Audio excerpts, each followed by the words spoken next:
Do you have cold fingers, or your fingers change color, they become red, blue, or white, or you have pain in the fingers, you have numbness in the fingers? Today we're going to be talking about Raynaud phenomena or Raynaud syndrome.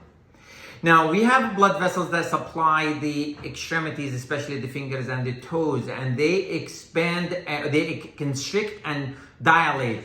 Now, depending on the temperature around the body. So if you are in a colder temperature, they constrict so the blood can be pushed to the most important organs, which is the brain and the heart. And if you are in a hot environment, they dilate so the body can cool itself.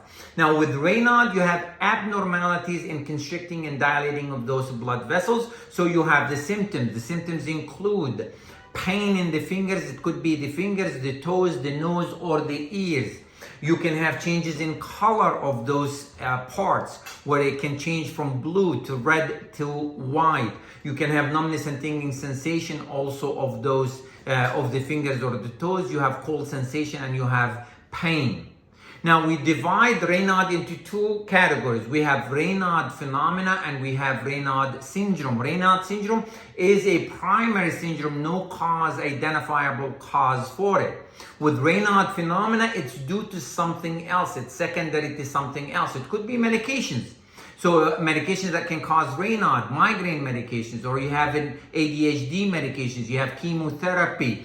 Also can cause it, and beta blockers can cause it. And if it's Raynaud, also it could be due to other diseases. Most commonly, it could be due to a connective tissue disease like lupus, scleroderma, or sarcoidosis can cause the phenomena.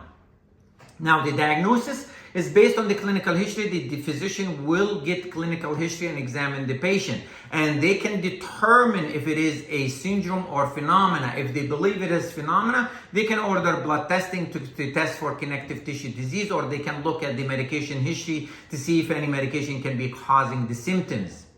Now, the treatment, if it is a secondary or the phenomena, then we treat the cause. If we treat the cause, the symptoms will improve, and it is important to treat the cause because the phenomena can be dangerous if left untreated, and can cause gangrene of the fingers or the toes. Now, if it is a phenomena, it's less serious, but it's painful, so it needs to be treated. So we treat it with alpha blockers, which is medications they use for blood pressure, or calcium channel blockers, and that can help the symptoms.